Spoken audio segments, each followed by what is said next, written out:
Hello and welcome in to SoRare with Laird, episode 6. I am Andrew Laird. You can find me as Lairdino on SoRare. I was actually looking at the episode 6 and thinking to myself, is it actually 6? Should I have counted SoRare Andrews yesterday, which I didn't? We obviously have that ghost stream that I did with K-Lamp yesterday. That was yesterday, right? Yeah. That will be available for everyone, I think on Monday. I'm going to put it up there.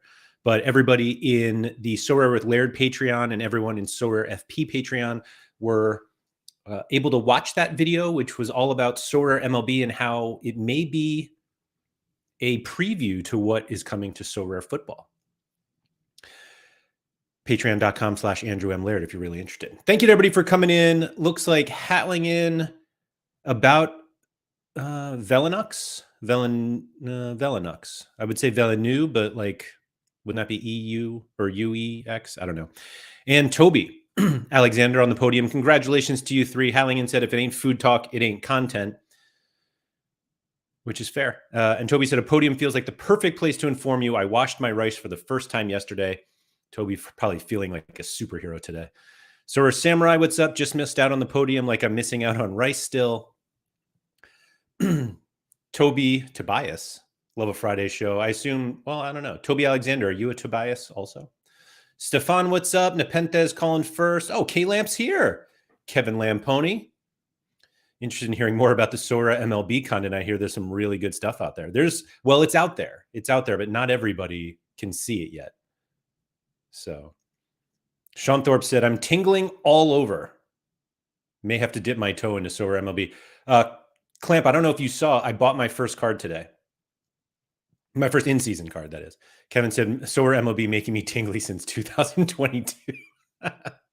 Mikey Baston in the house. Already asking questions for our resident live chat MLB expert about sealing all bad cards. I think that's the what's the call here? SoRare Soul, what's up? Triple washing some rice right now. Cooking up some fat kafrao tonight. I don't know what that is. Maybe we'll look that up in a little bit. Sealing versus selling next time on SoRare FP. There we go. Patreon.com/SoRare FP for all of your SoRare MLB needs. Hoodwink, hiya. David Harkin, hello. I had a massive plate of spicy rice, so I'm ready. That sounds good. SoRare Wakey, thank you for coming in. SoRare Samurai, how did the basketball game go? It was great. I hit so we'll get into that. Mike Basson said, you look a little chubbier than yesterday. Too much chocolate. It's funny you say that, Mike. Actually, and firstly, that hurts, like literally right here, but more right here. But the topic today, SoRare content in 2025, I actually went back and was listening, or I watched a little bit of it. Actually, I watched most of it, of a show that I did with Nepenthes. It said a year ago on YouTube. I didn't get the exact date, but about a year ago, where the title of that show was The Future of SoRare Content. And I thought to myself, I looked skinnier back then. I was a year younger. I just had my whole life ahead of me. And now here we are trying to get people to sign up to a Patreon. Anyway, the basketball game. Yes. So yesterday I played in a parents versus kids basketball game for my daughter's basketball team. She is 12 years old, much like most of her teammates. And the parents were down 1 with 10 seconds left. But one of the moms had a free throw. So I was lined up. She missed the free throw, and I jumped, like I did a putback in the air to put us up 1. And there was a defensive lapse on our side, and my daughter hit the game winner, and we lost 93-92. So I was proud for my daughter, but just fuming inside that the help defense was not helpful at all. Anyway, Albrigo, Syria to the moon, own comp coming. I did see that commercial basically. But we'll talk about that. Gia, what's up? Dobbsy, Michael Pallet. You're saying hi, a legend. I'm hoping that meant you just signed up for a legend tier Patreon membership. Does anyone know if FC Dallas would improve? I don't think so, but maybe. Gully, what's up? So next year, slightly skinnier, but persuading people to sign up for your OnlyFans. Kevin, 10-foot hoop. I didn't like dunk it back in, but like it came off the rim. I jumped, caught it, and put it back in. And I think I did this on the way down, or maybe that like too small thing. I don't know. But yeah. Peter Stoyanov in the house. Oh, so fans. That's a good one. Sean Kennedy, what's up? Thank you for saying hi and in the live chat. So what are the, sorry, I had to turn my heat down because it's starting to blow hot air down onto me into my microphone. The video where it didn't happen. You know what's awful about that, Surf, is that we use this app called Game Changer that we use to like communicate with the team. There are a bunch of them all over the world, but we happen to use that one for basketball. And one of the moms shared a video she put together. It's basically an Instagram reel or TikTok video that she made of all of us playing. And she put the music to We're Talking Basketball, or I don't know what that song's actually called. We're Playing Basketball. That's not it. But anyway, and it wasn't in there. And I was like, how did you miss like the most important shot of the entire game? And I was disappointed. Yeah. So we are basically just paying money to see Laird's personality. Maybe. Beautiful mistakes. Any chance you will play MLB new season and do highlights? I purchased a card today to play in season MLB. No, my cards. Look at this beautiful card I just got. Julio Rodriguez. I actually talked, speaking of K-Lamp, I guess, I talked to Alex Hooper earlier, and he was like, that's really cool. It doesn't project well in my projections, but that's great. Good luck. And I was like, well, I didn't buy it because of the projections, but Dobsy say, you saying fuming now makes you an adopted Brit. Fuming is a British term? I mean, we use it here. Need a Laird versus Zakarian one-on-one. Mike would absolutely cook me. Mike's a far better basketball player than I am. I don't play. So I used to play regularly, like every week. That's regularly enough for me. And I couldn't do it this year just based on my kids' schedules and stuff like that. And I'm not like out of basketball shape, like conditioning wise, I'm fine. But like everything was just a little off. And not to mention that we played with a girls' ball last night, which is a little smaller. And yeah, I have all the excuses ready for him for whatever comes up. Big in the UK, but never heard an American say it. Really? Aren't you taller and more mobile? I am taller than Mike.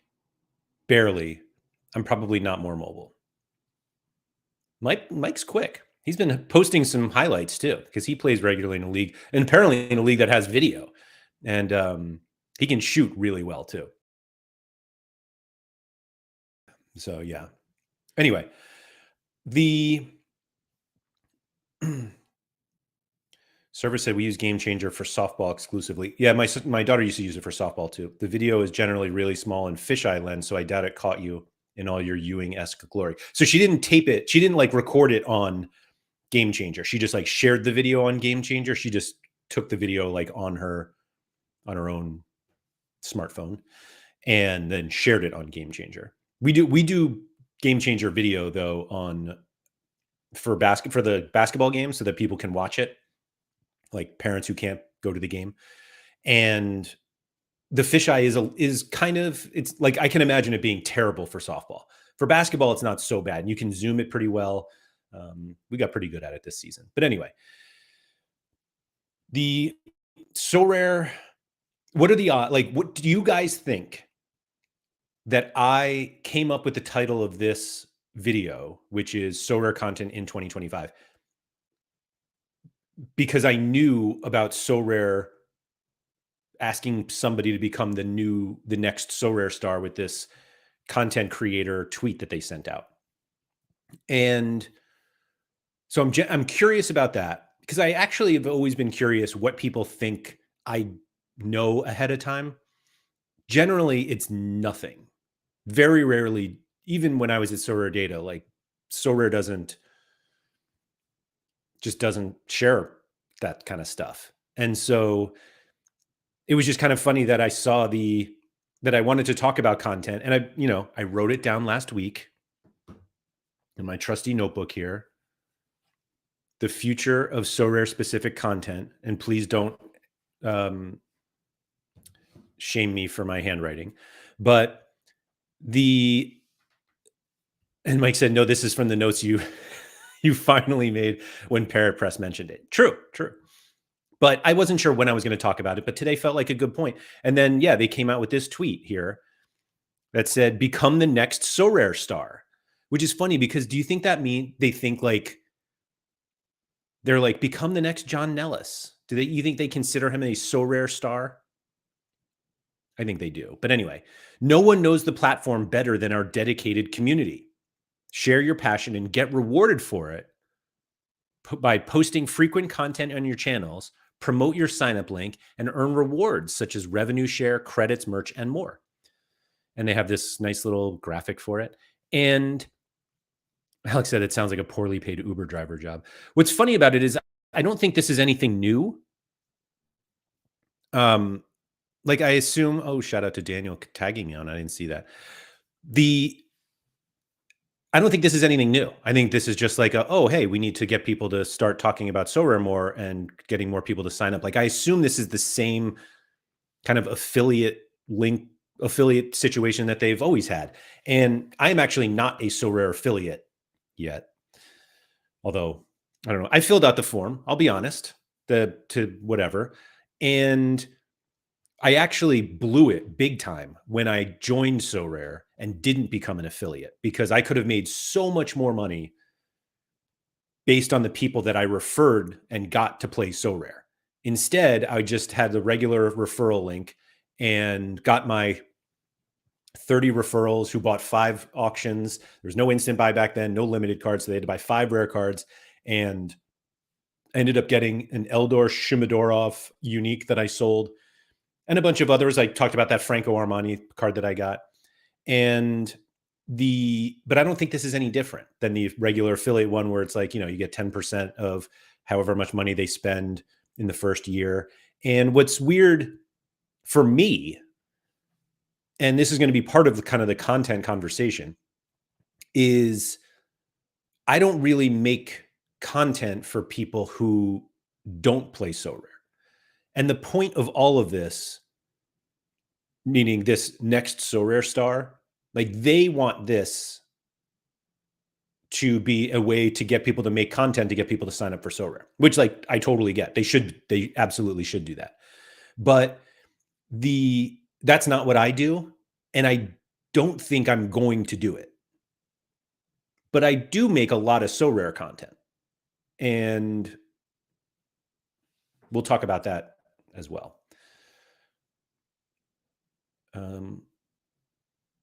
Sorry, let me check up on the chat. Yeah, so I don't think this is anything different. Mike said, then you told SoRare what you were going to do, and I demanded they start this for you. Does Nellis even do SoRare things anymore? He does. If you look at Nellis's like main channel stuff, and you look at all of his shorts, and you look at the millions of views that he gets on all of his stuff, and then you look at the ones that get like thousands of views, that's the SoRare stuff. Hoodwink said he's got some awesome vids with SoRare involved. They are cool. They are cool for sure. But yeah, it just didn't, I don't know. We'll see. Alex said, didn't they try all those partnerships with FPL players and failed? I don't think they all failed, but they certainly didn't all succeed. And I would say most of them didn't succeed. And it's really tricky to get people to sign up to SoRare. And so SoRare kind of first went after that FIFA community, which I don't know if that's how Nep and Haber and Chani got involved.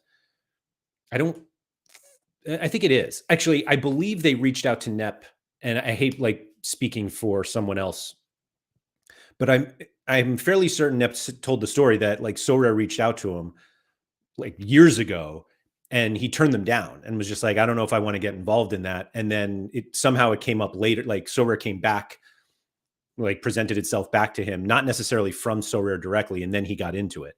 Like I think Nep got into SoRare fairly organically, like a lot of us, instead of, hey, can we pay you to talk about these videos? But like that's how you get your name out there. Like I think these partnerships with FPL players, like they didn't necessarily fail. We don't know how many people came in because they saw one of the FPL people talking about SoRare. And there are a couple that do still play. Is it FPL Andy? Is that his Twitter handle? He was on for a while. I thought that's what it was. But clearly in the beginning of the season, they were very fired up. And then it kind of, like FPL, it just kind of dwindles as the season goes on. But I don't know if those partnerships were they necessarily failed, but it was just very clear that SoRare content created by people who play SoRare is very different than content created by people who are paid to talk about SoRare. And not to say that they shouldn't pay people to talk about SoRare, because they should. That's marketing, that's advertising, that's how you get stuff out. And not all of them are going to work. And I feel like a lot of the community focused on the ones that didn't work as opposed to the ones that did. And again, we don't necessarily know all of the people that FPL fill in the blank brought in. Maybe they don't play anymore, but they may have done some videos where they said, this is actually pretty cool.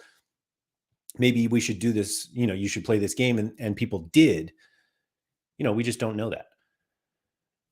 See, learning French would have led to expanded viewing markets. Thanks, Mike. Thanks. JT Chell said the Andrews content could go either way. Don't play SoRare. We've had a week talking bollocks about food. It's an international break. Come on, Mike. I don't think we should be judged by what we did this week. Toby said, I feel like Nellis and Nep are the ways into SoRare. Then you, Harry Trades, and Quinny are what you get once you're sucked in. I agree with that, although I will say that Quinny probably does more.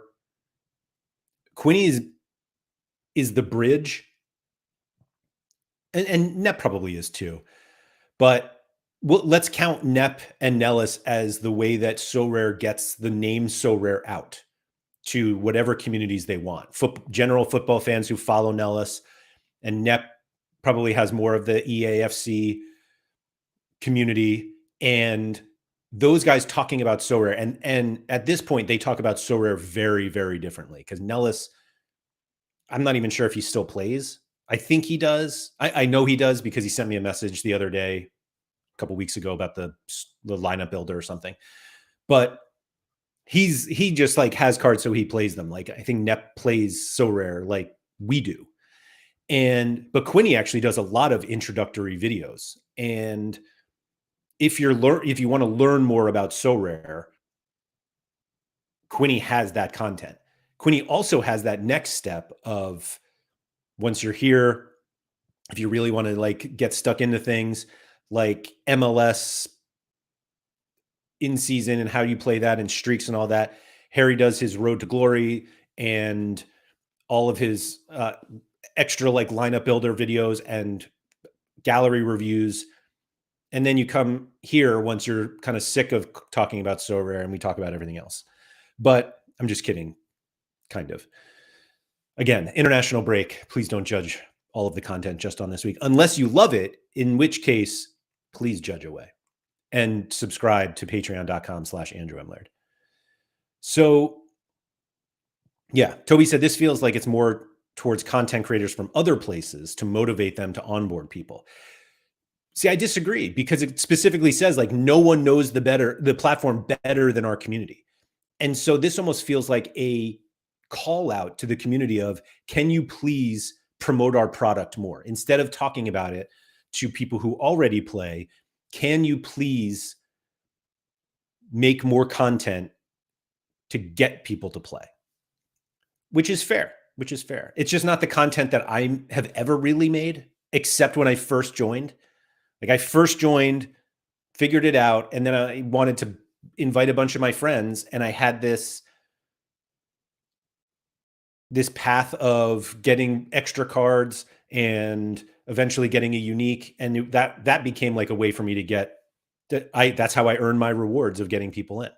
And so I actually don't think it's for other people. It's for existing creators to say, hey, can you do more intro stuff? Kevin said, what would make sense is MLB content creators getting credit for tricking soccer people into caring about baseball or vice versa. All of the first MLB SoRare managers were football managers, NBA too.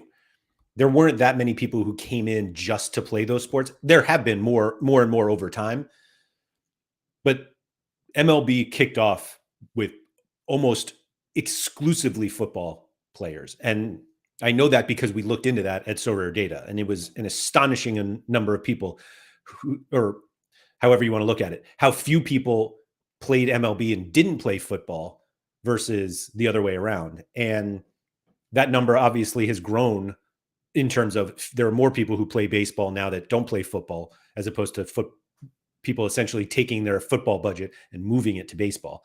And NBA is the same way. That they have more of their own like organic player base now, as opposed to just football people who moved over. See, Ben said, I came from FPL. It was a Let's Talk FPL video. There you go.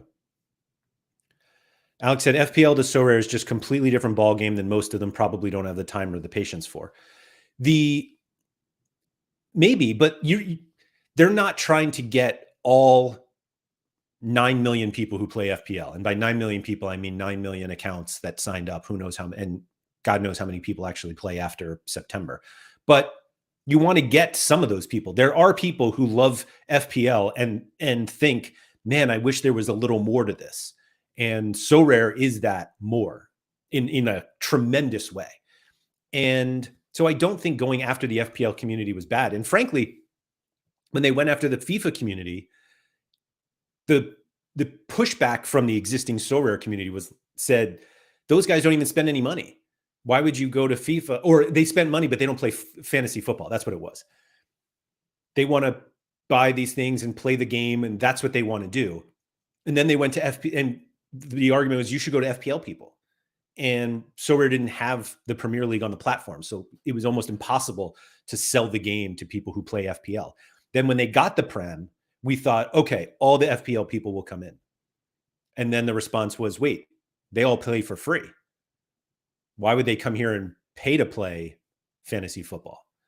Especially with, at the time, it was buy your Premier League cards to play against players in the Bundesliga and Serie A and Liga. And there was no individual Premier League game. And now there is. And now that feels like there's more of a crossover between FPL and SoRare. Again, they're still very different products, but there surely is a part of that FPL user base that wants more, wants to play for money, wants to get these collectibles. And that's why it's important to kind of keep a connection to the FPL community. Organically to buy that Lua. Yeah. I remember Holly Shand, they were gifted some nice cards as well. Yeah. So Holly Shand is a FPL content creator, and they gave Holly like a Liverpool stack or something. And everybody made such a big deal out of it. And what's funny is I actually think they handled that quite poorly. Just give her the money to buy the Liverpool cards, but don't just like give them to her. At least trick us into thinking she really bought in. But Holly, I don't know if Holly still plays. I know that Holly got a lot of like negative comments from SoRare players because they were gifted these cards, and it just felt like we were being sold out. I didn't feel that way, but like the community felt that way. And so, and Peter, yeah, a lot of the creators got way too much hate on Twitter for that. Yeah, for no reason. Totally agree. And so when one FPL content creator does something and then they get all of this hate, both from people who play FPL, they were like, I can't believe you're doing that scam NFT game, or the NFT game people who are like, you only got these cards for free. Why should we listen to you? And then other FPL content creators who might actually be interested in SoRare look at that and they're like, I don't want to get involved in that. Like how we speak about SoRare publicly matters. People like, I'm not the, like, don't get me wrong. I like to poke fun at SoRare all the time. But being like overly negative, particularly about people who are just like being paid to possibly play SoRare, like settle down. Quinny in the house. Oh, only live for a wee bit. Come on.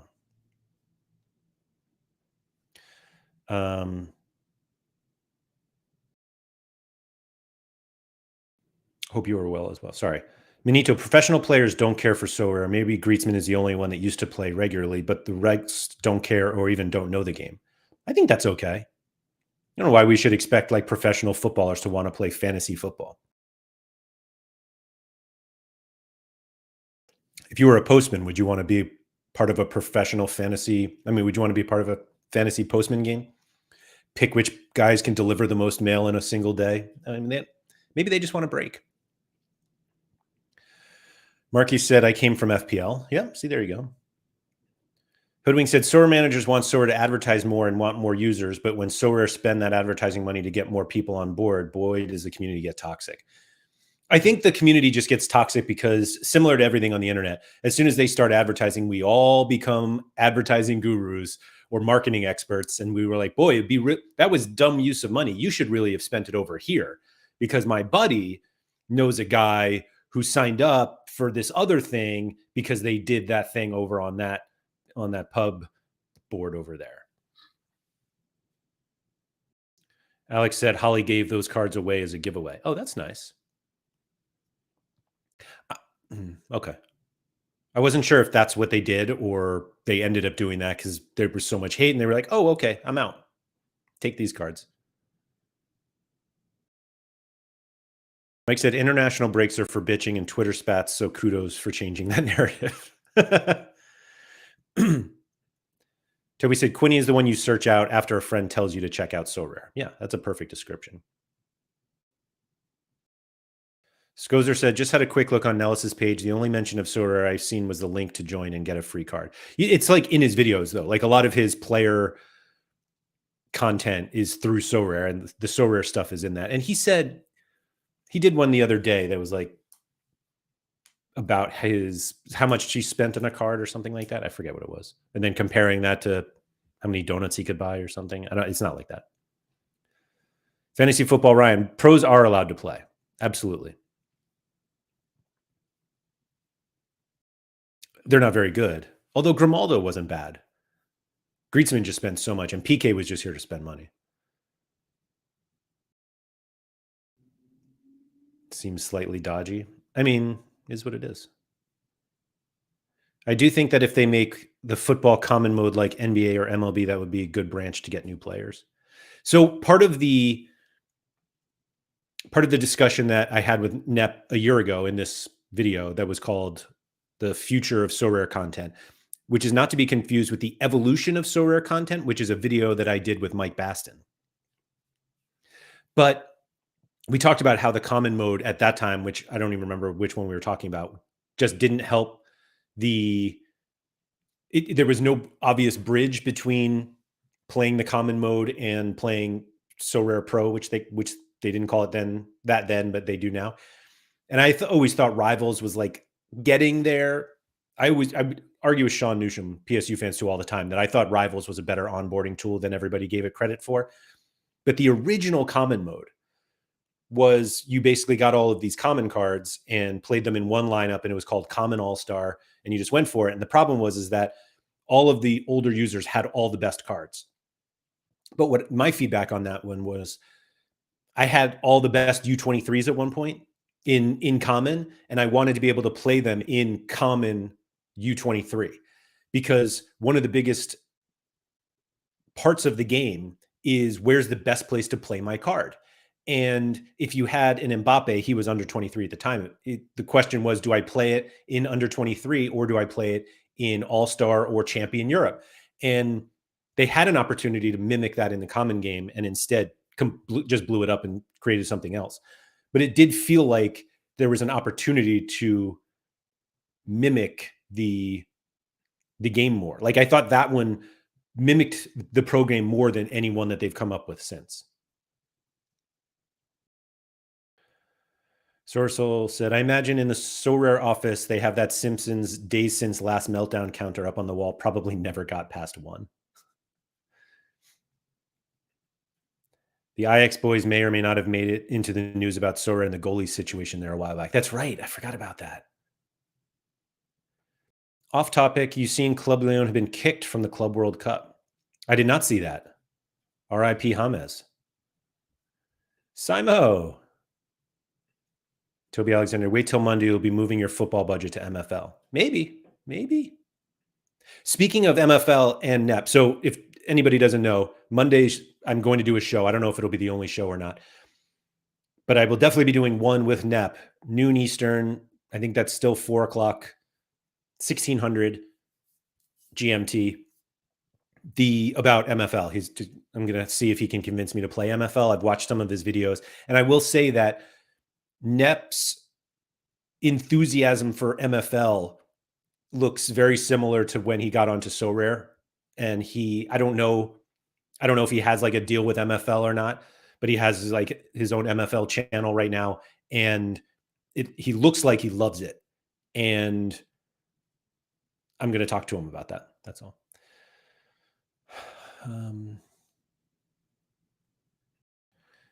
BR4, BR4, BR4. I don't know.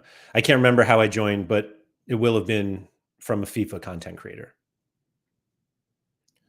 FPL Sneakerhead said, I came from FPL also, which the FPL Sneakerhead kind of gave away. New Nellis from FPL. Oh, all right. Sean said, I joined or heard about SoRare because they partnered with Rob Perez to promote the NBA game. Yeah. Worldwide Wob still promotes the SoRare NBA game. Is he still doing the weekly show with Mike Zakarian or no? I don't know. Gully FC said, I played FPL and 100% wanted more to the game. So many are looking for more intricate gameplay and strategy. Cost wouldn't be a barrier as much as people assume. 8 million FPL players. It's crazy not to try. It's funny because I was just being told earlier today that the game is too complicated and that people don't want that. But I actually agree with you, Gully. Remind me to come back to that about the complication, like the complexity, of SoRare. Halligan said, because FPL is dreadfully boring, SoRare is infinitely better. I'm not playing FPL anymore. It's boring because we have found a more entertaining experience for ourselves. But I do think that SoRare is too much for some people and that the simplicity of FPL is one of their selling points. Unfortunately, one of those, the reason or the negative about it being so simple is that it also makes it very easy to just give up. Because if you're not incentivized to keep going, you're just like, oh, like you lose nothing if you just give up. Sir Samurai, I found SoRare from NEP as I used to love FIFA. Excuse me, but this year I didn't even buy the new FIFA, and SoRare has scratched that itch for me. And you didn't even have to say goodbye to NEP. Isn't that the best part? You still got plenty of NEP. It's funny because I watched that video with NEP today. It was my own video with NEP, and yet I feel like I talked to him today. But I didn't. But I'm going to talk to him Monday. Gully said, my FPL to SoRare time is now split 1585. This is my 3rd season playing SoRare properly. And you still play FPL, though. Scozer said, I have just opened up the stickball part of SoRare. I don't have a favorite team, so I'm stuck on the intro part. I'm a Yankee fan, but I'm from New York, so that's why. Fantasy Posty delivering chocolate undamaged. Like the old video game Paperboy. There you go. That's funny. Halligan said, I think SoRare is being held back by its past. If they could start with a blank slate and a lean roster of licenses, they would have a much easier time getting new users. Also, if they could remove ETH. So I think you're right in terms of like if they could start with a blank slate. As soon as they got the Prem, that's where you could start the slate. Everything they did before they got the Prem led it to get the Prem. The Premier League is the league that everybody always wanted. It is the fantasy game for fantasy football. And But if you can't get the Prem and you have this idea that's really fun, you get the other leagues. And so that's why Sorare has all these other leagues. They started with the Jupiler League. They got the Eredivisie. Eventually, they worked their way up. But I agree with you, and I've said it before that if they could start today, they absolutely do the Prem and maybe only the Prem. But if they branch out, they do the Big Five in Europe, and that's it. And maybe one day they like branch out to MLS. Now, one of the fantastic core pieces of Sorare is the ability to get these guys who go to the Prem or go to the Bundesliga or go to La Liga from the lower leagues. That you have your Juni Ito cards or your Cody Gakpos. And when they go to the bigger leagues, you're like, I've known that guy because look, I have had this card for however long. He was so good back when I saw him play at Zagreb and not in the Champions League, but when they were playing, away to Veresden or whatever the hell, however you say that word. And you get like legitimate football street cred. And you can joke around about that, but that makes people feel good. Let's see. Andy said he thinks MLS players told them not to play, which might be true. Toby said the NBA common game is so good. Mimic that as much as possible. I haven't played a common game in a while, and I'm not going to start at this point.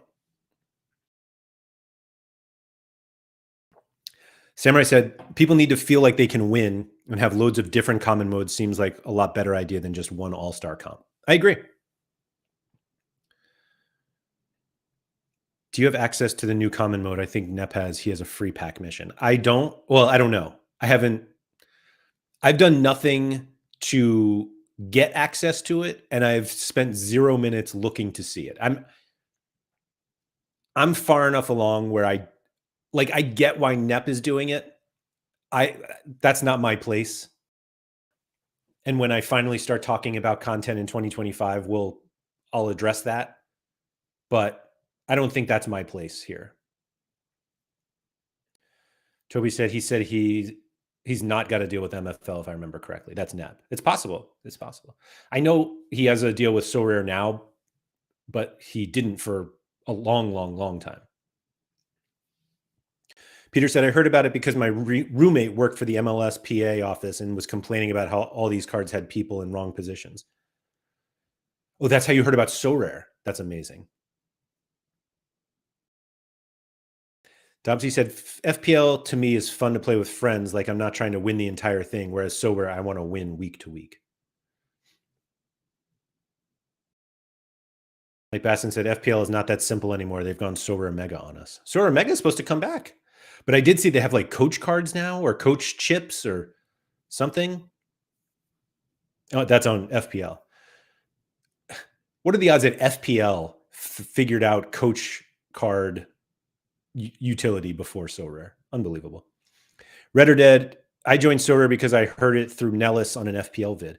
Nellis did content for Fantasy Football Hub, but that was like well after he did SoRare. He was doing SoRare stuff. Not to say like he was a SoRare guy first. Did he? I know he did like FI content too. Did he do FPL stuff before that? Jow said here in Portugal, sports newspapers distributed cards at the beginning of each season where readers chose 16 players and could only change once in January. That was 30 years ago. That's fun. James said, I used to play FPL, came to SoRare from Nep Stream, now deleted FPL. Get in. Hoodwink said, MFL is great fun. SoRare number one, but MFL is up there. You'll have fun. We'll see, Hoodwink. We'll see. Toby said, I'm glad they can't start from scratch. Needs MLS and contender. I mean, we'll see. We'll see what they do. They obviously dropped Brazil, although they did like re-up all the Argentina guys. So Hoodwink said, I still play FPL as well, but hard to get motivated for it. Did just win a tenner for team of the month through my private league. FPL private leagues are way different, particularly ones for money. Just because it's a different game.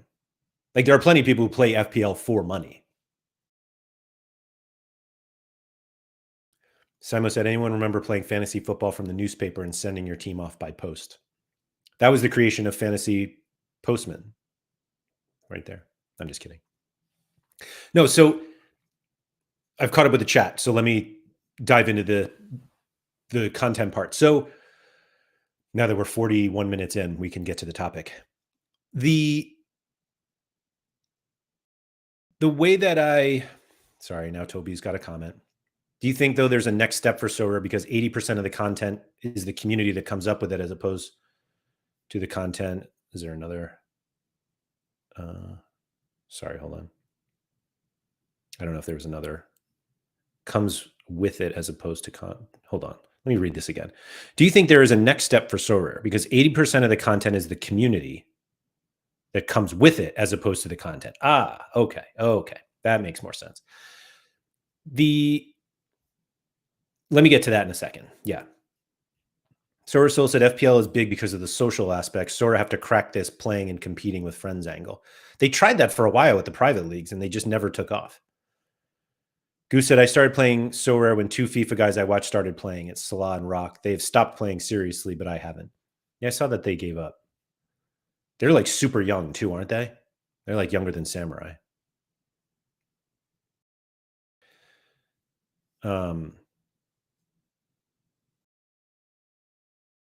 Seems a bit early to get on topic.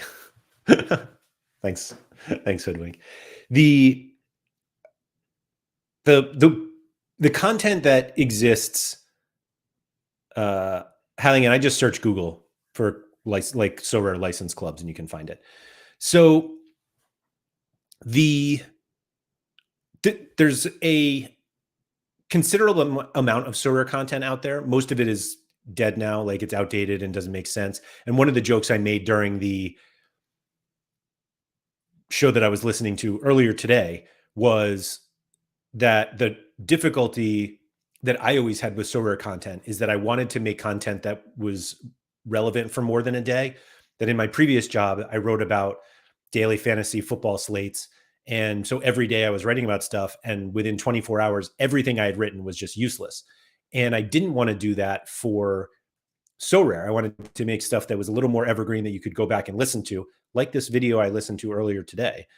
And the problem is that SoRare changes so much that you can't do it. And one of the jokes was, and Peter brought this joke up earlier this week, how to build a 2.5 ETH gallery, MLS gallery.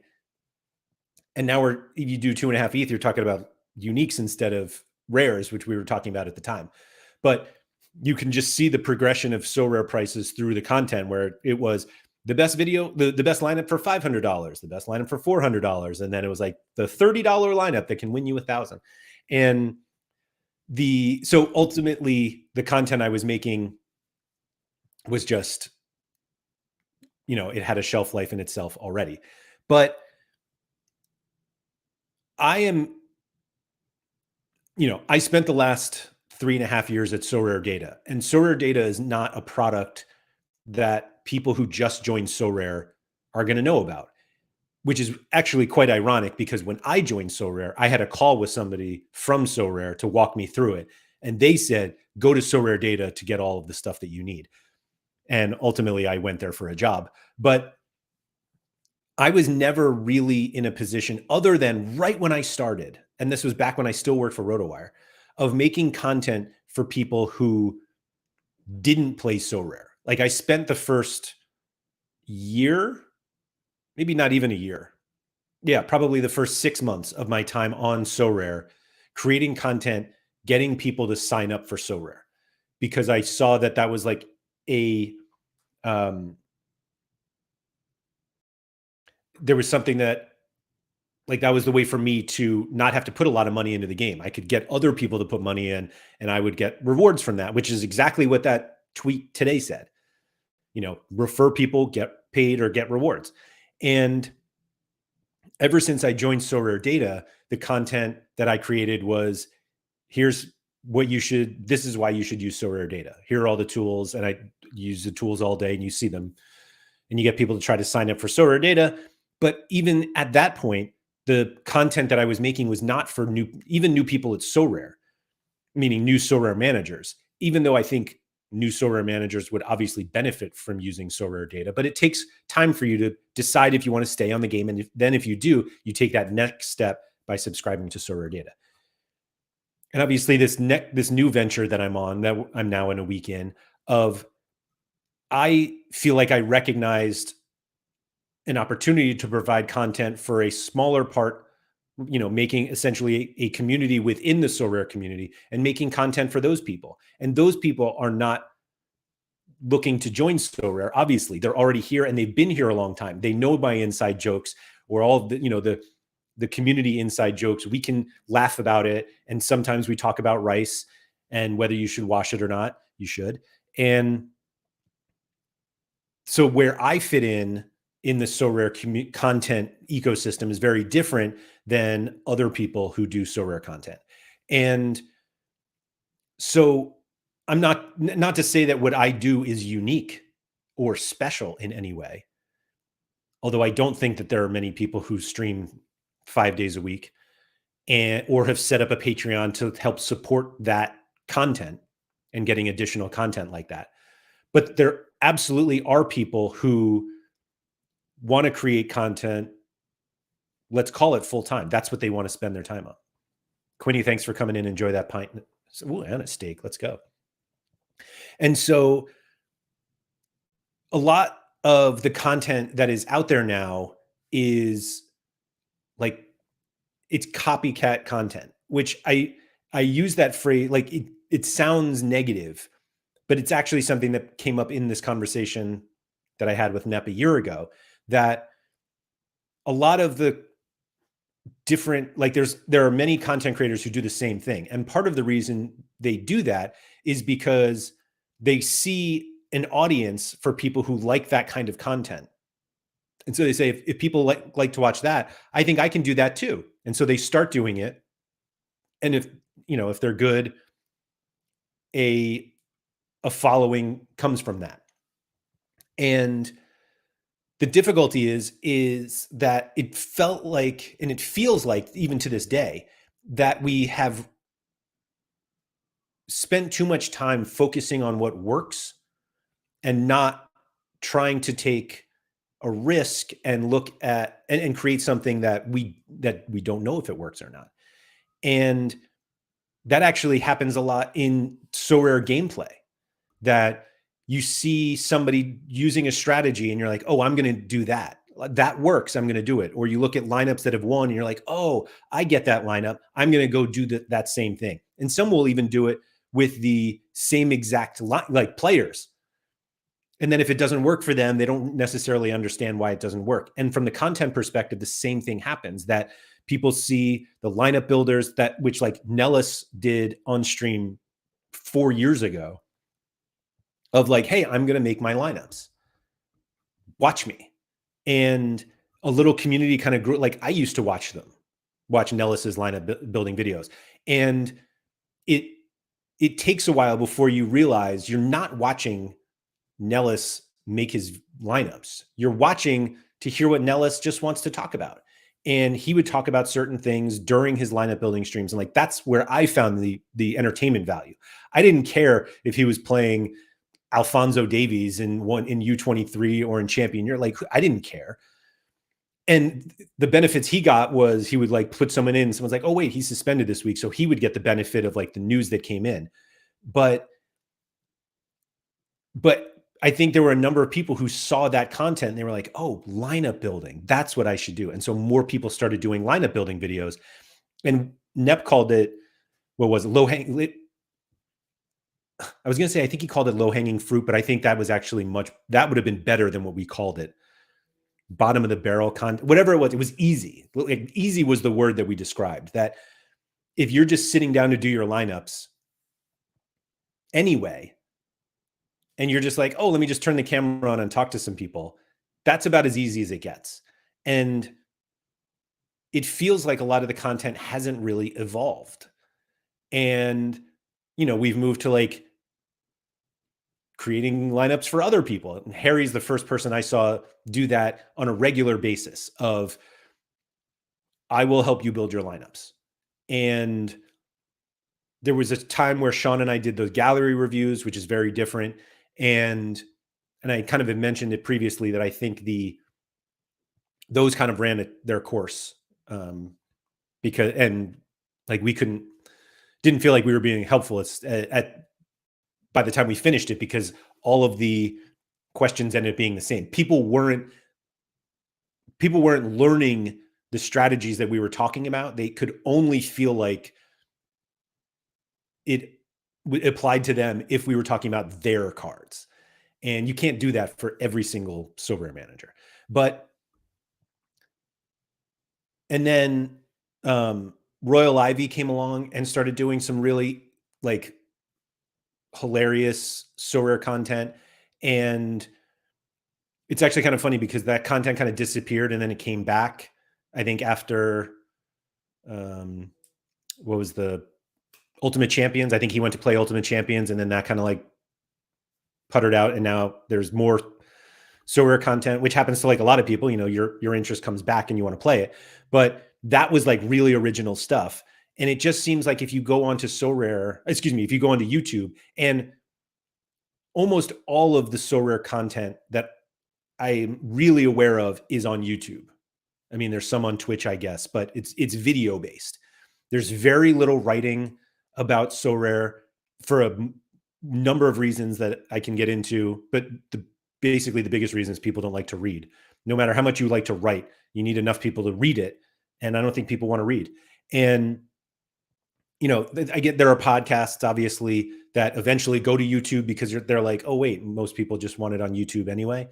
And so that's the medium. But if you just look up SoRare, it's here are my lineups, here are my rewards, here's how much money I made over the last X number of days, weeks, months, here's the collection I built. And it's all very personal content. And Nep and I were talking about how the FPL content, at least a year ago, was all very similar of, oh, here's how you can wildcard this week. Here are the 2 players that everybody's transferring out. And the biggest reason why FPL content can be so duplicative is because everybody's kind of playing the same game.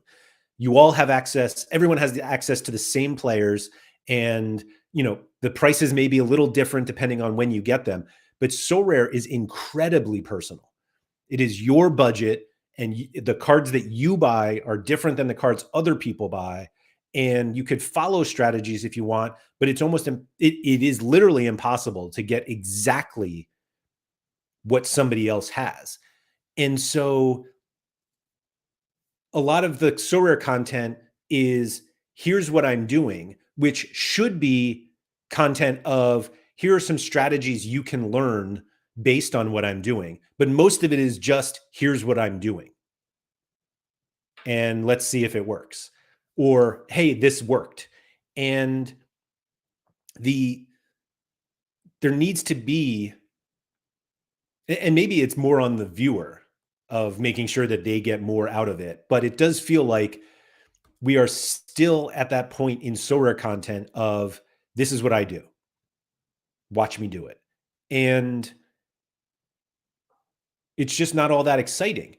And so this opportunity that SoRare is kind of putting out here of, you know, promoting the sign up link and trying to get people to sign up, I think there's actually a lot of SoRare content creators right now who may be better off doing that. That they're still kind of like looking for their niche within the SoRare community. And it's just now, oh, this works for Harry, so I'll do it too. Not to say Harry came up with Roads to Glory. In fact, Nep said he invented it for FIFA years ago. But a lot of the content that it gets created is more about the person who is doing the content. And this is where like this becomes quite personal, because I have now, obviously I left SoRare Data in order to do more, and it's not even more personal content, but it's more content that I think people who play SoRare may want to watch. And as weird as it sounds, it feels to me like a lot of people who are into SoRare and like SoRare content sometimes just want to talk about something else with people who play SoRare. And that's why this channel exists now. It's why patreon.com/AndrewMLaird is there, because there's more to SoRare than who's the best pick score for this upcoming game week. Here are the top 10 values in MLS for the next month, or the best U23 players you've never heard of. And that stuff only goes so far. And do we really need everyone doing that? And I never really did that stuff. And so it felt like I tried to stay clear of it. But I think there's just a lot of content right now that people are doing because other people do that content. And they're like, oh, that's what I should do because that's SoRare content. And I think we need to start being a little more creative, to be honest, and try to be a little more unique in what we're doing. Sorry, I ignored the chat for a little bit. James Stevens said, definitely feel the need for this community. All of my friends think this is some stupid NFT game and won't talk to me about it. The Discord gives me a place to talk with people who get it. Perfect. That's exactly what it is. Love the different strategies you can play with and how everyone does it slightly differently. Yeah. Oh, SoRare Samurai, thank you. You said to remind you about the complexity of the game. So John Scalchunas over at who works for SoRare, he's this community manager for MLB and NBA, said during the stream with Kevin Clamp last week. Yeah, he and Damien were on last week on the SoRare FP stream on YouTube. That the feedback to all the ceiling and vaults and player loyalty and all that stuff was that it was making the game too complicated. And I think these are all things that are coming to football. It makes like total sense to do it. I'm going to do a video next week about it. So if you don't want to read the blog, I'll talk about how I think that stuff would work in football. But he was saying that he really likes video games, and he played a video game the other day it was a brand new game. He had never played it before and started to play it. And he was like, I had no idea what to do. And he's like, so I stopped and I took like 10 minutes to like really like figure out what I was supposed to do. And he's like, and then I started playing and I loved it. And I think a lot of the feedback that comes from people in the community now about the complexity of SoRare is that it's now becoming too complex and that new people won't understand it. And there's so many things you have to do. And the feedback that I always kind of gave SoRare not SoRare directly, but my response, not my feedback, was this seems complex because it's new for us. And every time you add something to the game, like we're used to one thing and then you add this kind of wrinkle or a big change, whatever it is, and we compare it to previously. And so we have all this knowledge in our head of what it used to be. And now it's like, oh, now I have to figure out what this new thing is. People who have never played the game don't have any history of what happened in SoRare or what the game used to look like. And so they have no reference point of like, man, it's so much easier when we used to do X, Y, and Z. And they just look and they say, all right. And if you're serious about the game, and there are plenty of people who start any game, not just SoRare, who come in and say, how do you play this game? And they go through kind of the basics, and some percentage of them will say, oh, that sounds cool, but I'm out. That sounds too complicated to me. And they don't play. And then there are some who are kind of interested and they're like, all right, tell me a little bit more. And then there are others who just right away, all right, I'm in. And part of playing a new game is learning the rules. And most games tend to have some level of complexity to them. And that, to a lot of people, makes the game exciting because they got to figure certain things out. It's not just go buy the best cards and go play them. Like, this game has some complexity to it, which is what we want after coming from a game like FPL that's just super boring. I want more. And they're like, all right, well, here it is. And the response to a lot of people who've been here are like, well, what we're presenting them is way more complex than FPL. And the answer is, yeah, it is. And it's also way better. And so now the key is getting these people to make content of saying, yes, this game is more complex. Let me walk you through it. Because that's the content that everybody needs. And Nep and I joked on that show of it's really difficult to make how to play SoRare content because you got to change it all the time. Like, Quinny knows this better than anyone. I bet Quinny has 15 different how to play SoRare videos that are all like throughout the years because he has to keep changing them. but it's fine. Like, I don't think that's a bad thing. But the people complaining about the complexity of the game have to realize that it probably feels more complex to you than a new user. And once you realize that, then we can have a serious conversation about whether it's actually too complex or not. This feels like evolution part 2. What do you mean by that, Mike? Like this channel, or just overall? Sorry, that was like 10 minutes ago. I think that kind of content is always better as a stream. I wonder if higher quality content that takes time to produce would work well. So on that topic, because again, that was another topic we talked about in this show a year ago. The cost of higher quality content can't be justified based on the current SoRare ecosystem. There are just not enough people who play SoRare that even if every single one of them watched your videos, it's not nearly enough to justify a higher price studio and a lighting team and video editors and all this stuff. It's just not, it's not worth it. And I mean, I make that argument. I'm fairly open about it, that the reason I do live streams is so I don't have to do all of that. I don't have to edit, and I don't need a special studio. I'm in a room in my house right now, but like ideally you want a studio that you can bring guests in and talk to them about that. And Nep's actually set up a little bit of a kind of SoRare live studio in his current studio that he uses. And we were saying like the cost of me going there is so much that what you get out of that content, meaning what the creators get out of that content, isn't worth it. And I'm not telling anybody that they shouldn't spend a lot of resources on making higher quality SoRare content, but as the people who want to watch that, we have to appreciate that it's a sunk cost completely, that you're not going to make that money back anytime soon. Having said, the best kind of content is strategy streams. Neps are always brilliant. Yeah, but there are only like so many strategies you can talk about, right?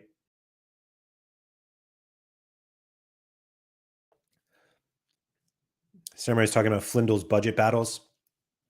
I don't think other people are doing that now, but that it's been done. Like Nellis actually did it a while ago. Nellis did a trading battle. That one was, so Nellis's trading battle, which was, who was on that one? M-Pen. I was going to say Hoodwink. Hoodwink, were you on that? I don't think so. I forget who the other people were. But it was like 30 days. I don't even remember how long it was. 2 weeks. But it was just, could they trade? They start with $10. How much could they turn that into in X weeks or whatever? And I remember John talking about how long it took him just to edit those videos and get it together. And while it was an entertaining video, for kind of, the production value was low. Like I remember specifically watching M-Pen talking about one of his trades or summarizing his day, holding his iPhone up with his headphones in, his wired headphones in, walking outside in the snow, talking about it. And that was like part of the video. And so that's another thing. It's if you bring in other people, now you're kind of at the mercy of the technology that they have. And do they have a good mic? Do they have a good camera?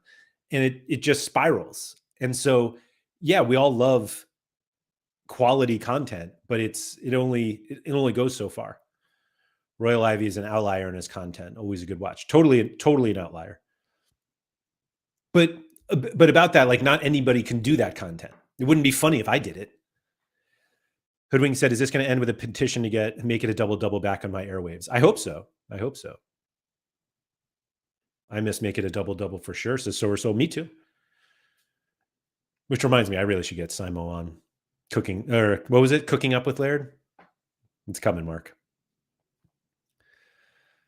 Toby said it's so hard to build lineups for others too, since you generally don't have the same knowledge, at least if it's in contender. That's why that's one of my favorite things about Harry is that it feels like Harry just knows everything, literally. And so he's the perfect person to do those types of videos. Joe said, I actually think Nep was one of the best, at talking about the thoughts behind his strategies and what he learned. He is. He wasn't. He is. Who said, I have huge respect for people who can make strategy content which isn't about the personal strategy of the content creator. I really like Gator and Nep because they're able to come up with them. Yep. That's why I have them on. Demovin, hi, first time chatter here. Love the content and the community. Get in. Let's go. Love a first time chatter. Samurai said, Alex on SoRare doesn't just build lineups, but also analyzes results to see what other players are doing. It's nice to watch as I don't have to do all the research myself, but can watch it in a nice format. Yeah, Alex on SoRare has a nice vibe going for sure. Although I'm behind on his videos now that you say that. He went away and then I was like, oh, he's gone for a little while. He did a new video. I saw he got messy, but I haven't watched that one yet. Toby said, I always loved where people make videos on breaking down the economics of SoRare, maybe because I'm just doing an economics degree, but I feel like there's an actual lack of it. The best time is when Laird Accountancy LLC is open and trading. Yeah. So I agree with you. Well, I actually don't agree with you. I think economic videos are, for the most part, quite boring. Maybe there's just people haven't figured out the right way to get it's really accounting more than economics. Well, I guess you could do the economics of the SoRare market versus the accounting of somebody's strategies, but nobody wants spreadsheet content. Full stop. Hey Eagle said, the average person, I think, wants something simple like DFS or regular fantasy, but us sickos want a more in-depth game, which is funny because DFS is for sickos too. It is similar to a normal redraft league in American sports versus the Dynasty League. Yeah, that makes sense to me. Samurai said, coming from FIFA, it had so many creators to pick from due to it being such a big game. SoRare has a lot less, but there are some out there like you, Quinny, Nep, Harry Trades, and many more. There's not many more. That's the thing. And I can only speak to English content. Like I can't speak to what's happening in the German community or the Italian one or the French or the Spanish one. So maybe that type of content has evolved, but I don't know. Goose said, I'm the type of player who really enjoys complexity of SoRare because it gives you the option to get an advantage by playing smarter. Right. So like the more rules there are, the more opportunities that you can find kind of I don't want to call it a loophole, but basically a loophole and take advantage of the rule for your favor that you've discovered before other people. Mike said, this stream feels like you're doing the analysis of evolution since we discussed in your Nep video, and the vibe I'm getting from your language is it hasn't evolved. I think that's exactly what it is.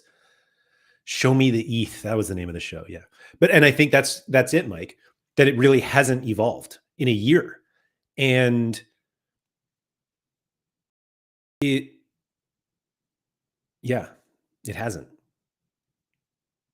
And the only way that I feel like mine has evolved, because I don't want to speak for like other content creators, but I happen to be one. And the way that mine's evolved is that I'm just talking about SoRare less. Kind of. Hoodwink was on it. All right. That was my hot tub moment. Yeah. So Hoodwink, Tubob. Yeah. Hoodwink, Tubob, and M-Pen. And Tubob in his car. Yeah. Oh, Mike was walking the dogs in the snow. Yeah. Samurai said, it's a shame SoRare has changed so much as I'm not sure it would be as entertaining now for me to go back and watch that content. The only reason it would be entertaining to watch is to laugh at us when we talk about how cheap things are when they were 30 times more expensive than they are today. Rumor has it Mike is still walking. Cooking up. Let's go.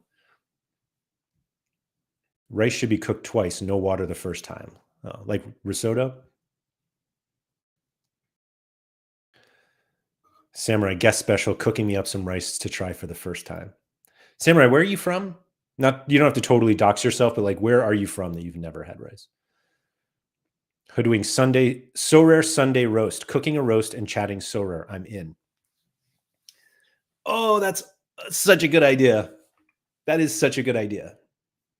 The problem is that we're all nerds in our, mom's basement, and so we're not actually together. Jess said, I learned a lot of your strategy through the spreadsheets I saw here. This helped me a lot to understand the game. Ah, man, I don't want to hear that spreadsheet content helped. The lesson to learn is if you want viewers, you need to get hoodwinked topless. That's Ryan Dino's content. Northwest of England. And yet no rice up there, huh? So the content is like the current state of content is just weird to me. And I talked about it a little bit last week, I think, meaning on Friday, like my last SoRare data show. Maybe it was on Monday for the first one on this channel. But there's basically like this, essentially the evolution of like a SoRare, not even a SoRare content creator, because it's really content creators as a whole. And you start doing content. Let me put it to the SoRare, put it in a SoRare sphere, basically. You start playing SoRare, and at some point you want to talk about it in front of other people. And some people are like some people have a content background. Alex on SoRare said that he does what I know he does because I watched some of it, but he does NFL content. And so he was already comfortable talking to a camera with a microphone. And so you get to SoRare and you want to start making content about it, whether it's a podcast with a couple friends that you made on SoRare or just videos explaining what you want to do. And the first ones are usually, for people who don't already do content, the first videos are usually very bad, which is fine because that's just where you're getting, you have to get your feet wet. The more you do it, the better you get. And as you kind of evolve, more and more people start to watch. And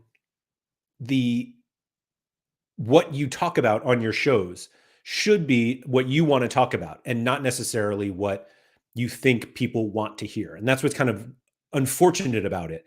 And one of the reasons why I started a Patreon was, and I did say this last week, was I listened to an interview with Jack Conte, who is the founder of Patreon. It was a Colin and Samir episode. And he was saying that they did this huge study, like from interviewing surveying content creators, and a vast majority of them make content that they don't want to make, but they make it because they know that people, or they think people will watch it. They try to basically make content that gets picked up in algorithms, and once they go viral, people will follow them, and then they get enough followers that they can get more ads on their content. And one of the interesting things that came out of that conversation was that it's very hard to build a community from shorts. And the problem with that is that shorts are like the easiest path to go viral. Not to say that you will make shorts that go viral, but it's easier for millions of people to watch a 60-second to 3-minute video than they are to watch a 90-minute video of somebody just chatting along all the time. But the problem is that because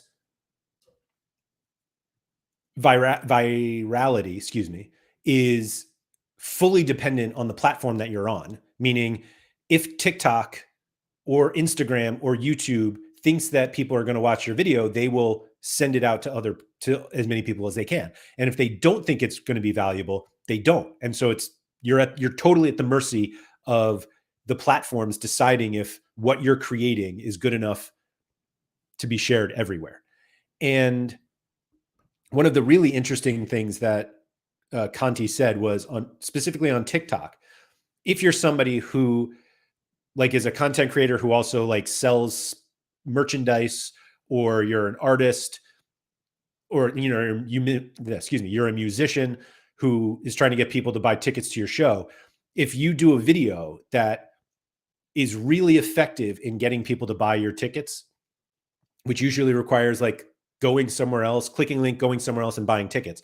The better you are at that, the worse your video is going to do on TikTok, because they're going to stop sharing it to more people, because all that TikTok sees is people watch your video and after 10 seconds or 20 seconds, they're leaving TikTok. And what TikTok wants is people to stay on the app forever. And so you might have this really good call to action of like, go buy the tickets to my upcoming show. And people are like, oh, I'm going to do that, and then do it. And now fewer people are going to see that, because TikTok's saying, oh, people don't like this video because they're just leaving. And so what I kind of recognized, because I felt that show personally, that there was a community that has grown that is very evident, like in the live chat of these videos, in the comments that people leave after these videos, in the discords that I'm in. And it felt like the community was being built there, and me making SoRare shorts or football shorts to try to get more people to join my YouTube channel was just not, that's not what I do well. And I don't think you guys are looking for shorts from me. And so Patreon made the most sense for me, because there was a community there that I thought could support the content that I do, the daily live streams that you guys have become familiar with and become part of your routine. And I'll do some extra videos and extra streams. And the whole community part of it is what I wanted to kind of cater to. But obviously, to go to the SoRare announcement today of getting new people to join, people who are brand new to SoRare or even interested in SoRare may come across some of my videos on YouTube if they just search SoRare. But the discussions that we have are much higher level than how do you play SoRare. And I don't, not to say we don't have conversations that borderline on the absurdity, dogs wearing pants and stuff, but those are the things that this community wants to talk about sometimes. And I'm happy to host these conversations for everybody. And so that's the content that I am going to be creating in 2025. Like, I want to create enough where our community grows, because obviously the more the community grows, the less I have to worry about trying to get people to join the community. And the reason why I have to spend time asking people to go to patreon.com/Andrew M. Laird and sign up for one of the 3 memberships is because, like, I have a life to live and bills to pay. And I think that the content that comes on this channel, whether it's the free one or sort of the stuff that I do for members only, I think it's worth the couple dollars a month to keep it going. But that doesn't mean that what I'm doing is appropriate for other people that are doing SoRare content. There could be other people who are very good at making shorts and getting those to go viral. But ultimately, I think it's much more difficult to create a community from shorts. And what I want is to be able to be here every day with you guys and talk about whatever we want to talk about that is mostly SoRare. I mean, I think we can agree that today's conversation was mostly about SoRare, but it's not, but it was about SoRare content, you know, and ways that SoRare needs to make their game, or how we play the game, whatever it is. But I don't know if the path that I'm going on is necessarily appropriate for other people. And so I don't want people to say, oh, I'll just open a Patreon and like people will come in. Like one of my goals of 2025 is to stop saying like, at least as a crutch from what I'm thinking. The path, like there's no singular path of SoRare content, right? Like there are lots of different things that we can do that will allow people to either learn more about SoRare, learn certain strategies, understand why certain strategies work or don't work. And sometimes you just want to sit back and just be entertained. And I hope that what you find here is entertaining, whether helpfully entertaining or just comically entertaining or thoughtfully entertaining. That's the point of this channel. And we are I consider doing this together, because the live chat is super important to all of this for me. And I feel like the greater that this community grows, the greater conversations that can come from it. And I think we'll all enjoy this more if that happens. Sorry. Let's catch up on the chat. Speaking of you guys, Lamponi said rice in a cast iron Le Creuset is better than a rice cooker. Yeah, a hard agree on that. James said, I think the best content is the content the creator enjoys making. Watching someone doing something they enjoy is much more enjoyable to watch as a viewer. And that's why Nep's content, specifically SoRare, is so good, because he genuinely loves it. And I think when I talked to him in that episode a year ago, I should just, what did I call it? The future of SoRare content. I'm just going to drop the link here for you guys. It was an episode of Off Topic, which is a show I used to do. Here we go.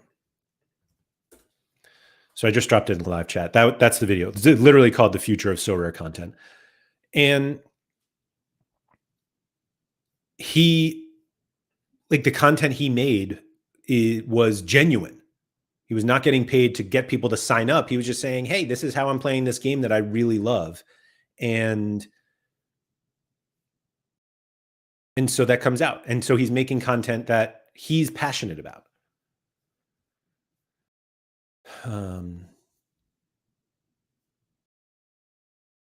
Sorry, I fell back.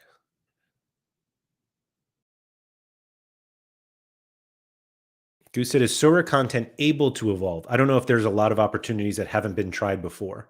Plus, there's no financial incentive to make original content, so why would you even try? I think you try because you you start to make SoRare content. Like, everyone who makes SoRare content, maybe not everybody who wasn't paid to make a SoRare video starts doing SoRare content because they love it, because they love everything about this game and they want to talk about it or write about it or whatever. They're not doing it for the financial incentive. And so what I think was interesting about where SoRare content has failed to go over the last year or two is anywhere other than where it's been. That it feels like we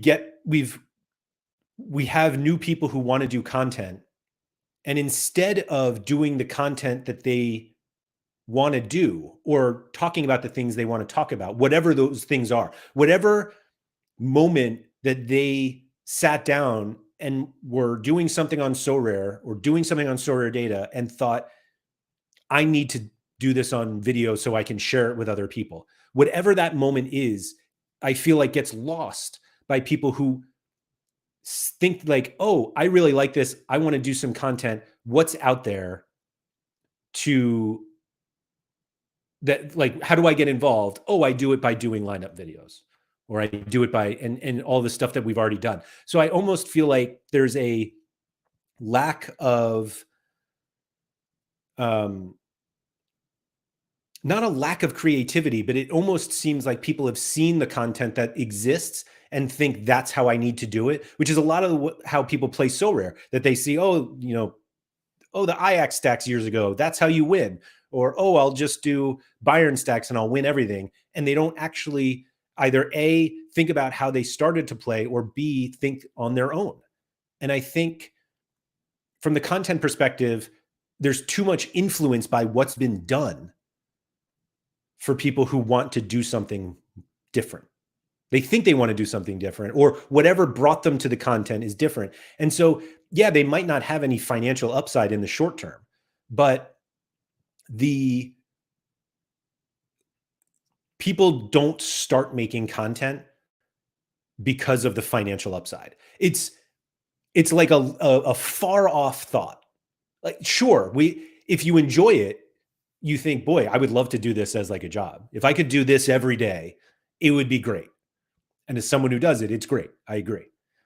But that doesn't mean that you start that way, if that makes sense. Ryan Dino said, I think it's important to get different people involved so it's not the same people over and over. Understand that's difficult to find people who want to and are able to. If content was a hobby rather than your job, how obligated would you feel to stream?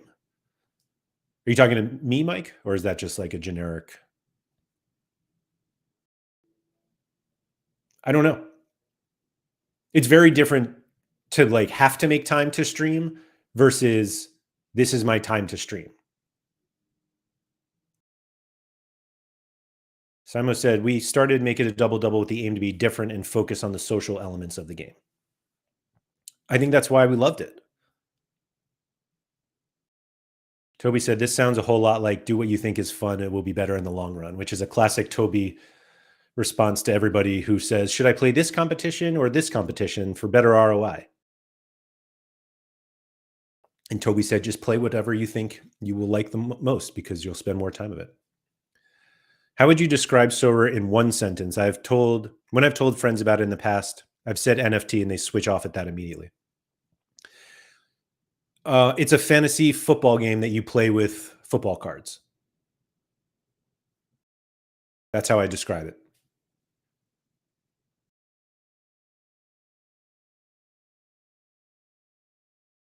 High-level conversations. That's right, Kev. How do you like your rice? Goose said, the reason I love your content in that you're great at hosting SoRare discussions and I can be a part of them. That's how I feel about the live chat on all of these. Is just I like hosting conversations. I'm a curious person. I like asking questions to people who are here. And I've now become much more comfortable talking in a room by myself because the live chat makes me feel like I'm not here by myself.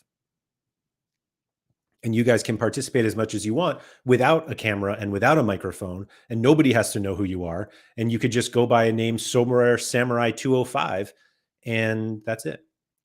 Who just joined the Patreon. Get in. Thank you very much. That's really generous of you. I appreciate that. We'll have a rice recipe up shortly. James said, 2 Americans eating British chocolate is the best content I've seen this year because you and Black were enjoying making that content.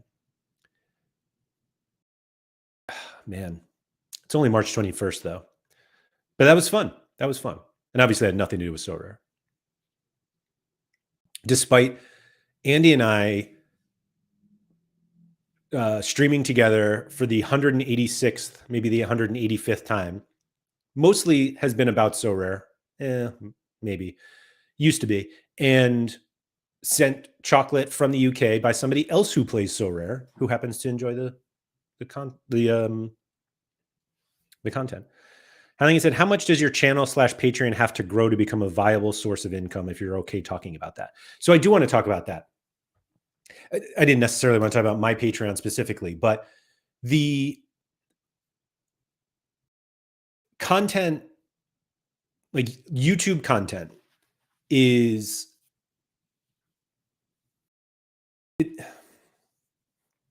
trying to think of like not the nicest way to say this, but it's extremely difficult to make money on YouTube. And we've like, that's been mentioned here before. Everyone kind of knows it, but we don't we don't talk about it that much because it's it's depressing. And part of it is we all know that the more views your video gets, the more ads that YouTube can put on it, and the more ads that get shown, the more money YouTube makes, and they trickle some of that money back to you. And the other option is to do memberships on YouTube where you pay a content creator however much a month to support their content, and they can do members only streams, and they can not, and just hope that everybody signs up so that they can keep doing those streams. And YouTube takes 30% of whatever amount that you get. And there's also some weird currency stuff that if you pay in a different currency, I think they take even more. But I did a video. So episode 1 of SoRare with Laird, which went out on Monday. In fact, let me go back to the why I'm leaving SoRare Data is the video I did on Friday. It was the big announcement. That video has 1,800 views right now, which in the world of SoRare, in the world of SoRare is okay. In the world of YouTube is whatever is 10 times smaller than minuscule. And I can't remember who said this to me once about these videos, but when you are a content creator on YouTube and you get views in the dozens or hundreds or low thousands, and I generally look at my videos if they can get to 1,000. And I realize that my videos are not made to be mass watched, right? It's for people who are dedicated to SoRare and have been playing for a while. It's a niche of a niche of a niche, you know? Sport, football, fantasy football, SoRare, and then I'm below that. And so that stream had 1,800 views. It's a week old. Based on the number of views and the ads they've shown, that video has made me $16. And I think that's actually high for, and again, I don't usually get to 1,000. Episode 1, and the views are available. Like you can just literally look on YouTube to see how many views a video gets. Episode 1, which was Monday's show, had 1,124 views so far. 136 likes. Love to see that. That estimated revenue is $6.62. So if you think about, 1,000 views, let's see, the State of SoRare one, that was also on Monday, $9. That one's, I guess, the addition of MPen and Gator Guy and Yowza bring in more money. Don't tell them, because then they're going to start asking me for an appearance fee. But let's put it at $5 to $10 a video. Like $5 to $10 a video that I'm getting from YouTube.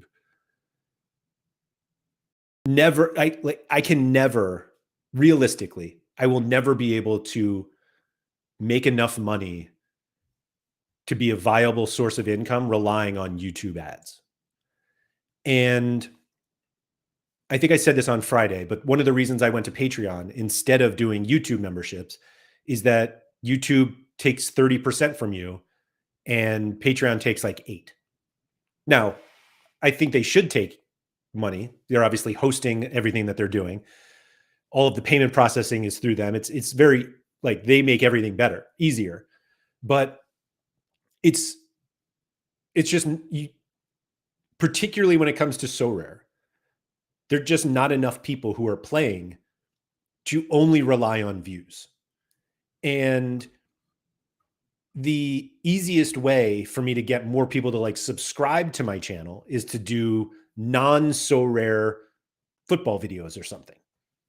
And Nellis obviously has made that transition, but he is also gifted in doing those things. He and Alex are the perfect combination for that.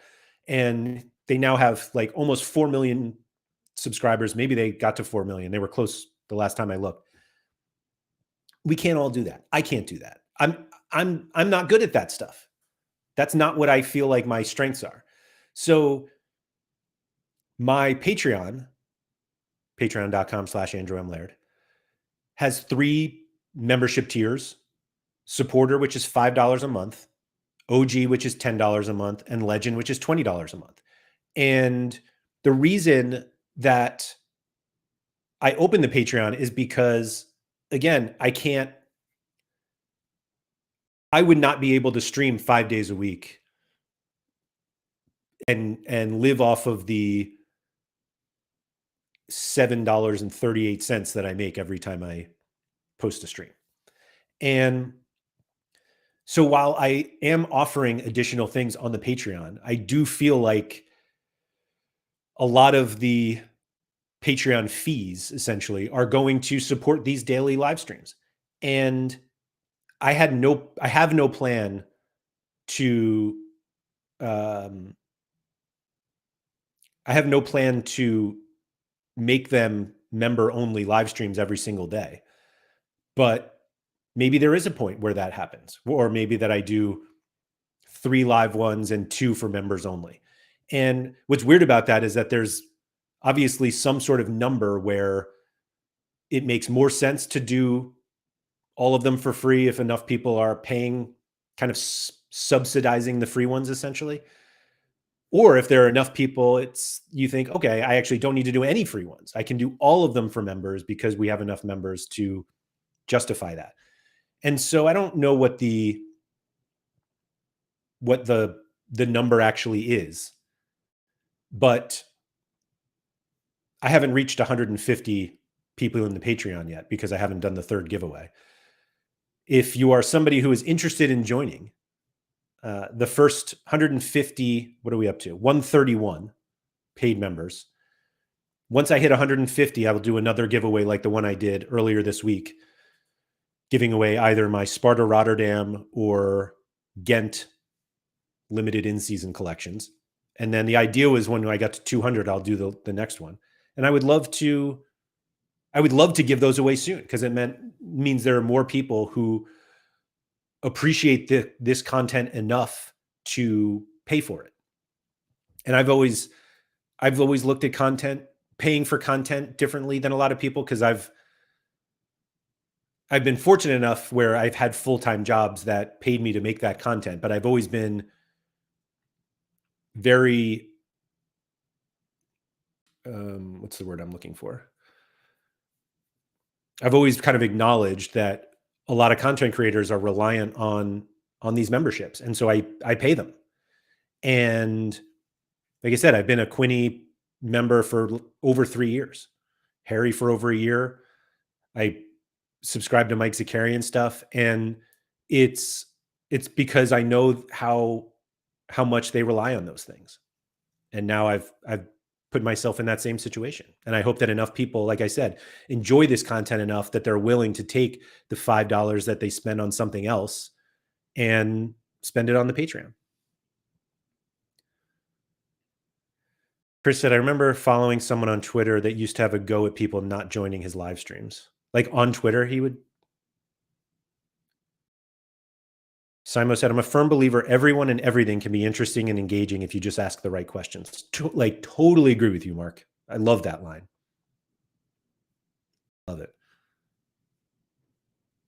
Chris said, I would love to see a league-specific weekly roundup show based on SoRare.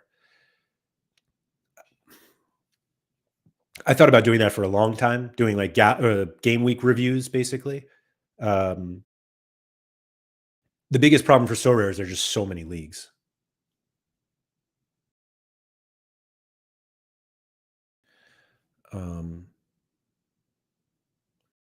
Samurai said to consistently have about 50 concurrent viewers in the live stream is a great achievement. So it is, but are you talking about Alex on SoRare when you say Alex? I was talking about Alex on SoRare. I don't think I've talked. Oh, I talked about Alex Hooper before, but yes, I think so. Yeah, I mean, 50 concurrent viewers. Oh, that's what I was going to say before. That when you look at view numbers and you think, oh, 35 views, 350 views, 1,100 views is nothing, because YouTube basically tells you it's nothing when they say, hey, that stream was worth $3.14. But if you were standing in front of a room of that many people, like 800 people staring at you is a lot of people. And yeah, it's just difficult to replicate that in a way that makes it worthwhile for a lot of content creators. Guests who are experts in each region, that would be fun. I do wonder how long people would watch that. Samurai said, I can forego some chocolates per month to help you out. So thank you very much. So we said you can do one league that you thought was interesting that game week and focus on that for an episode and have an expert or just an enjoyer of that league on. I mean, we say that, but what if it's just not that easy finding people who are experts in leagues that they want to talk about SoRare and have a camera and a mic and want to do that in any given week. And to be told on Tuesday, hey, can you come on today? Because, oh, that Croatian league was really exciting this game week. Like, I'm not saying it's a bad idea. Don't get me wrong. One of the ideas that Nep and I discussed a year ago is, he called it SoRare Soccer Saturday, where, you watch all the Prem matches and SoRare scores update and all that stuff.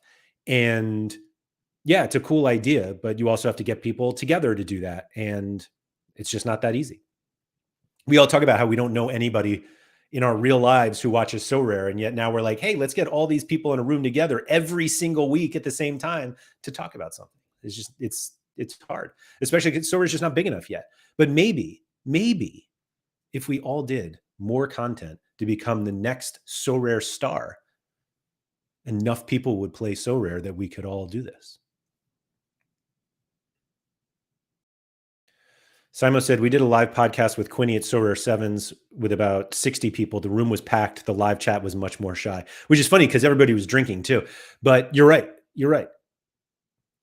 I remember I watched that video. Kind of like the old Surfula episodes with a bit of Game Week review in there too. I don't think it's a bad idea. I just, it's in practice, it's very difficult. That's all.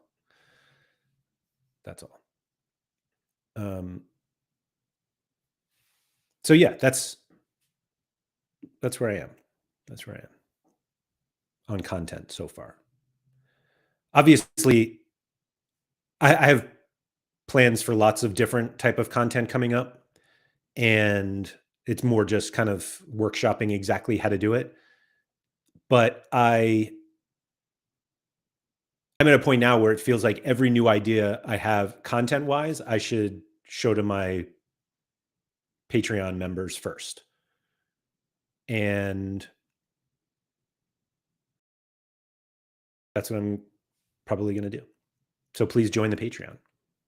Just like SoRare Samurai gave up rice just to subscribe to patreon.com/Andrew M. Laird. Actually, he's probably going to have to eat a lot of rice now because he's spending all of his money on the Patreon. But it's much appreciated, Sam. Thank you very much for doing that. It means a lot.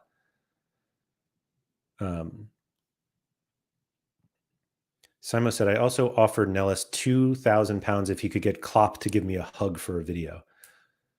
Like to hug you on a video? $2,000. Seems like a lot of money for a hug. Should at least come with a picture too, right? I don't know. Anyway, that's all I got today. I'm happy to talk about this more with anybody who is either interested in doing SoRare content, really any content, but if my expertise is a bit more SoRare related. Sorry, Halligan just had a kind of off topic, but SoRare is really missing a trick by not having more customization of cards. There's so much money to be made on card borders, icons, and other effects. I remember Nep talked about this on a stream. Agreed. I think they're getting there though. If you guys didn't see, they have card cases now. When you seal cards on MLB, here, I'll show you. This is what they look like. What did I seal? Oh, Garrett Cole. So if you seal a card, oh, what the heck? Oh, sorry, it's in my vault. Sorry. You can seal cards and they come in this case now. And so, yeah, I think there are ways that you can maybe, I don't think this is 3D, is it? Oh, it is. Oh, look at that. So yeah, I think that we're getting there. Anyway, so yeah. So yeah, if you have any questions on content or there's any content you want me to do, which will definitely be in the Patreon first, yeah, hit me up at Andrew M. Laird on Twitter. If you enjoy this content and don't want anything else, but you really enjoy it and just want to support more of it, patreon.com/Andrew M. Laird. One of the supporter, OG, or Legends tiers is greatly appreciated. Just be more like SoRare Samurai. Thank you to everybody for coming. If you could please like, subscribe, all that good stuff. Shout out to Quinny. Happy Friday. Enjoy your weekend. And remember to get outside.